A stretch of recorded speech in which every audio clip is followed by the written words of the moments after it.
किसी शहर के रेलवे स्टेशन पर एक भिखारी रहता था। वो वहां आने जाने वाली रेलगाड़ियों में बैठे यात्रियों से भीख मांगकर अपना पेट भरता था। एक दिन जब वह भीख मांग रहा था तो सूट बूट पहने एक लंबा सा व्यक्ति उसे दिखा। उसने सोचा कि यह व्यक्ति बहुत अमीर लगता है, इससे भीख मांगने पर यह मुझे जरूर अच्छे पैसे देगा। वह उस लंबे व्यक्ति से भीख मांगने लगा। भिखारी को देखकर उस लंबे व्यक्ति ने कहा, तुम हमेशा मांगते ही रहते हो, क्या कभी किसी को कुछ देते भी हो? भिखारी बोला, साहब मैं तो भिखारी हूं, हमेशा लोगों से मांगता ही रहता हूं, मेरी इतनी औकात कहां कि किसी को कुछ दे सकूं। लंबा व्यक्ति बोला, जब किसी को कुछ दे नहीं सकते तो तुम्हें मांगने का भी कोई हक नहीं है। मैं एक व्यापारी हूं और लेन देन में ही विश्वास करता हूं।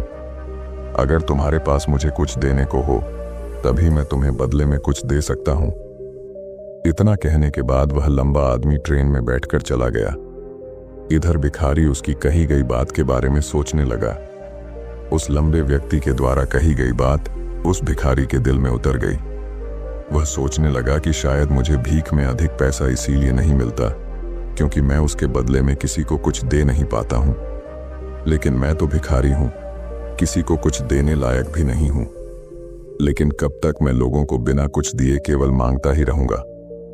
बहुत सोचने के बाद उस भिखारी ने निर्णय किया कि जो भी व्यक्ति उसे भीख देगा उसके बदले में वह भी उस व्यक्ति को कुछ जरूर देगा। लेकिन अब उसके दिमाग में यह प्रश्न चल रहा था कि वह खुद भिखारी है तो भीख के बदले में वह दूसरों को क्या दे सकता है। इस बात को सोचते हुए 2 दिन हो गए, लेकिन उसे अपने प्रश्न का कोई उत्तर नहीं मिला था। तीसरे दिन जब वह स्टेशन के पास बैठा हुआ था तभी उसकी नजर कुछ फूलों पर पड़ी जो स्टेशन के आसपास के पौधों पर खिल रहे थे। उसने सोचा, क्यों ना मैं लोगों को भीख के बदले कुछ फूल दे दिया करूं।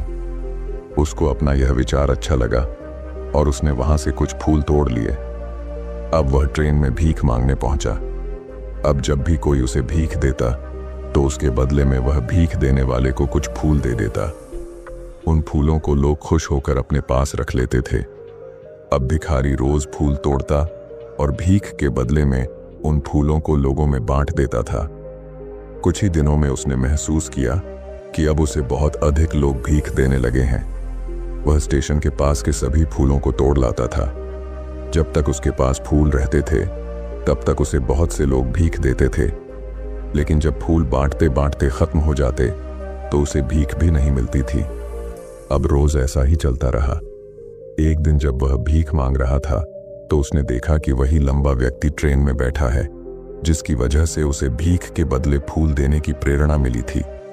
वह तुरंत उस व्यक्ति के पास पहुंच गया और भीख मांगते हुए बोला, आज मेरे पास आपको देने के लिए कुछ फूल हैं, आप मुझे भीख दीजिए तो बदले में मैं आपको कुछ फूल दूंगा।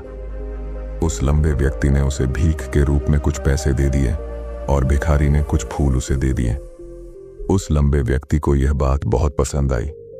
वह बोला, वाह क्या बात है, आज तुम भी मेरी तरह एक व्यापारी बन गए हो। इतना कहकर फूल लेकर वह लंबा व्यक्ति अपने स्टेशन पर उतर गया। लेकिन उस लंबे व्यक्ति द्वारा कही गई बात एक बार फिर से उस भिखारी के दिल में उतर गई। वह बार बार उस लंबे व्यक्ति के द्वारा कही गई बात के बारे में सोचने लगा और बहुत खुश होने लगा। उसकी आंखें अब चमकने लगीं। उसे लगने लगा कि अब उसके हाथ सफलता की वह चाबी लग गई है जिसके द्वारा वह अपने जीवन को बदल सकता है। वह तुरंत ट्रेन से नीचे उतरा और उत्साहित होकर बहुत तेज आवाज में ऊपर आसमान की तरफ देखकर बोला, मैं भिखारी नहीं हूं, मैं तो एक व्यापारी हूं, मैं भी अमीर बन सकता हूं। लोगों ने उसे देखा तो सोचा कि शायद यह भिखारी पागल हो गया है और अगले दिन से वह भिखारी उस स्टेशन पर फिर कभी नहीं दिखा। लेकिन 6 महीने बाद इसी स्टेशन पर 2 व्यक्ति सूट बूट पहने हुए यात्रा कर रहे थे। दोनों ने एक दूसरे को देखा तो उनमें से एक ने दूसरे से हाथ मिलाया और कहा, क्या आपने मुझे पहचाना? दूसरा व्यक्ति बोला, नहीं, क्योंकि मेरे हिसाब से हम लोग पहली बार मिल रहे हैं। पहला व्यक्ति बोला, नहीं, आप याद कीजिए, हम पहली बार नहीं बल्कि तीसरी बार मिल रहे हैं। दूसरा व्यक्ति बोला, मुझे याद नहीं, वैसे हम पहले 2 बार कब मिले थे? अब पहला व्यक्ति मुस्कुराया और बोला, हम पहले भी 2 बार इसी ट्रेन में मिले थे। मैं वही भिखारी हूं जिसको आपने पहली मुलाकात में बताया कि मुझे जीवन में क्या करना चाहिए, और दूसरी मुलाकात में बताया कि मैं वास्तव में कौन हूं। दूसरा व्यक्ति मुस्कुराया और अचंभित होते हुए बोला, ओह, याद आया, तुम वही भिखारी हो जिसे मैंने एक बार भीख देने से मना कर दिया था और दूसरी बार मैंने तुमसे कुछ फूल खरीदे थे। लेकिन आज तुम ये सूट बूट में कहाँ जा रहे हो और आजकल क्या कर रहे हो? तब पहला व्यक्ति बोला, हाँ, मैं वही भिखारी हूं, लेकिन आज मैं फूलों का एक बहुत बड़ा व्यापारी हूं और इसी व्यापार के काम से ही दूसरे शहर जा रहा हूं। कुछ देर रुकने के बाद वह फिर बोला, आपने मुझे पहली मुलाकात में प्रकृति का वह नियम बताया था जिसके अनुसार हमें तभी कुछ मिलता है जब हम कुछ देते हैं। लेन देन का यह नियम वास्तव में काम करता है। मैंने यह बहुत अच्छी तरह महसूस किया है, लेकिन मैं खुद को हमेशा भिखारी ही समझता रहा। इससे ऊपर उठकर मैंने कभी सोचा ही नहीं। और जब आपसे मेरी दूसरी मुलाकात हुई तब आपने मुझे बताया कि मैं एक व्यापारी बन चुका हूं। अब मैं समझ चुका था कि मैं वास्तव में एक भिखारी नहीं बल्कि व्यापारी बन चुका हूं। मैंने समझ लिया था कि लोग मुझे इतनी भीख क्यों दे रहे हैं, क्योंकि वह मुझे भीख नहीं दे रहे थे बल्कि उन फूलों का मूल्य चुका रहे थे। सभी लोग मेरे फूल खरीद रहे थे क्योंकि इससे सस्ते फूल उन्हें कहाँ मिलते।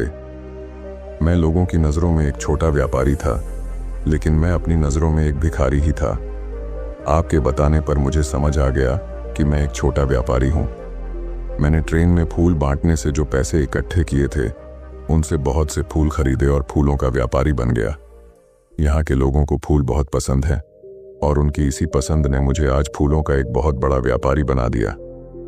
दोनों व्यापारी अब खुश थे और स्टेशन आने पर साथ उतरे और अपने अपने व्यापार की बात करते हुए आगे बढ़ गए। दोस्तों, इस कहानी से हमें बहुत कुछ सीखने को मिलता है। कहानी में लंबा व्यापारी गिव एंड टेक के नियम को बहुत अच्छी तरह जानता था। दुनिया के सभी बड़े व्यापारी इसी जीवन के नियम का उपयोग करके सफल हुए हैं। इस फॉर्मूले को उसने भिखारी को भी बताया। भिखारी ने इस प्राकृतिक नियम को अपना लिया और इसका असर उसके जीवन में साफ दिखाई देने लगा। उसने अपनी सोच बदली और उसकी जिंदगी बदल गई। यह कहानी हमें बताती है कि हम यदि अपनी सोच बदल लें तो कुछ भी हासिल किया जा सकता है। यदि हम खुद को छोटा समझते रहेंगे तो हम हमेशा छोटे ही बने रहेंगे। बड़ा बनने के लिए हमें अपनी सोच को बदलना होगा और खुद के बारे में बड़ा सोचना होगा। कहानी का सार यह है कि सफलता आपकी सोच में छुपी होती है। खुद का आत्मसम्मान जगाइए, अपनी सोच को बड़ा बनाइए और देखिए कैसे आप सफलता के शिखर पर पहुंच जाते हैं।